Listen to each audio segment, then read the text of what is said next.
তো বন্ধুরা দেখো, আজকে আমি সকাল সকাল ঘুম থেকে উঠে পড়েছি। উঠে সমস্ত কাজকর্ম সেরে স্নান টান আমার হয়ে গেছে। দিয়ে আমি কিন্তু আজকে রান্নাঘরে যাইনি, কারণ আমি ঢুকেছি ঠাকুর ঘরে। কারণ যেহেতু মা বাড়িতে নেই, তাই ঠাকুরের সমস্ত দায়িত্বটা কিন্তু মায়ের মতন করেই পালন করতে হবে। আর দেখো, আমি একটা সুন্দর সাদা লাল পাড় শাড়ি পরে নিয়েছি, কারণ আজকে কিন্তু একটা খুব স্পেশাল দিন। তাই আমি আজকে মায়ের কাছে যাব পুজো দিতে। আর এইসব সুন্দর সুন্দর দিনে আমি কিন্তু আমাদের বিন্যাগড়ে যে মা চণ্ডী আছে, সেখানে কিন্তু আমি মায়ের সাথে গিয়ে দেখা করে আসি, মানে পুজো দিয়ে আসি। তো ঘরে পুজো হয়ে গেছে, বাড়ির পাশে মা কালীরও পুজো দিয়ে দিয়েছি, শিব মন্দিরে পুজো দেওয়া হয়ে গেছে। সমস্ত পুজো টুজো কমপ্লিট করে এখন আমি যাব চণ্ডীতলায় পুজো দিতে। আর এই কি বলবো, ছেলের জন্মদিনে আমি চণ্ডীতলায় যে করে হোক, টাইম যতই যাই হোক না, কিন্তু আমি কিন্তু পুজো দিতে যাবই যাব। তো এই যে দেখো, সেটাই আমি তোমাদের সাথে বলছি। আর যা প্রচণ্ড গরম পড়েছে, তাই আমি একটা সুতির লাল পাড় সাদা শাড়ি পরে নিয়েছি, সেটা তোমাদেরকে বললামই। আর দেখো, আমি কিন্তু সমানে দরদর করে ঘামতে থাকছি। আর বেশি কিছু রান্নাবান্না আজকে হবে না, যেহেতু আজকে শনিবার পড়েছে। পায়েসটা তো মেনলি হবেই। তোমাদের আমি আগেও বলেছি যে আমাদের বাড়িতে মা বাবা কিন্তু পায়েস বাংলার নিয়ম মতে পায়েসটা করে দিতেই হবে, সেই জন্য আমি সেটাই করে দেবো। আর নিরামিষ রান্নাবান্না করবো, আজকে সেরকম কিছু রান্নাবান্না হবে না।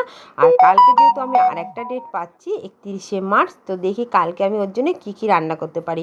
কালকে চেষ্টা করবে যে আমার বাবির পছন্দ মতনই রান্নাবান্না করতে। তো চলো আগে যাই, মায়ের সঙ্গে দেখা করে নাও তোমরা। দিয়ে দাও মা। হ্যাঁ, এখন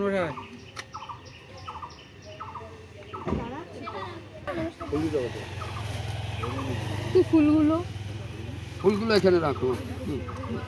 এবার ধূপকাঠি মোমবাতি ধরিয়ে দাও, ধরিয়ে এখানে দেখি ওখানে দিয়ে আসো।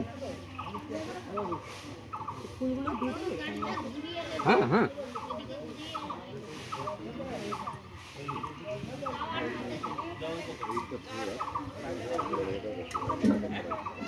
আমি পুজো দিয়ে বাড়িতে চলে এসেছি।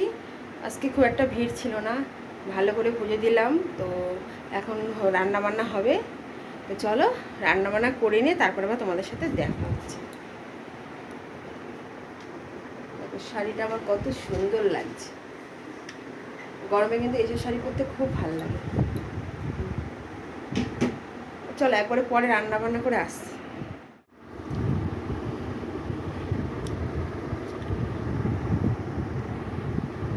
তাড়াতাড়ি এদিকে আয়।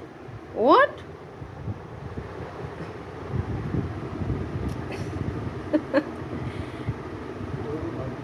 খেয়ে দে, ঘুমা। তো চলো ভাতটাওকে আমি বেড়ে দিই সুন্দর করে। এই যে ভাজা, তরকারি, ডাল সবই আছে, তো আগে রেডি করে নিই। যে ভাতটা বাড়া হয়ে গেছে, তারপরে দেখাচ্ছি, দাঁড়াও। তো দেখো, বাবিকে আমি ভাত বেড়ে দিয়েছি। ভাত 5 রকম ভাজা, ডাল, পনির আলুর তরকারি, চিপস আর পায়েস। তো যেহেতু আজকে শনিবার, তো সেই জন্য আমি আঁশের কোনো রান্নাবান্না করিনি। ইচ্ছে করে করলেও করা যেত, তা ভাবলাম যেহেতু কালকে আমি আবার 31শে মার্চ ইংরাজি ডেটটা পাচ্ছি, তো আমি পাপাকে বললাম, পাপা কালকে আমি তোমার পছন্দ মতো রান্নাবান্না করে দেবো। তা দেখো, আমার বাবি কিন্তু কি সুন্দর করে ঘান নাড়িয়ে দিয়েছে। এটা কিন্তু আমার বেশ ভালো লেগেছে, কারণ ও কিন্তু আজকে খাওয়া নিয়ে কোনো রকম ঝামেলা করেনি। তো তোমরা আমার বাবিকে অনেক অনেক আশীর্বাদ করো, ও যেন খুব ভালো থাকে, সুস্থ থাকে। আর ভিডিওটা আমি আজকে এখানেই শেষ করছি। আবার দেখা হচ্ছে তোমাদের সাথে অন্য কোনো দিন নতুন একটা ব্লগ নিয়ে। তো সবাই তোমরাও খুব ভালো থেকো, সুস্থ থেকো, টাটা।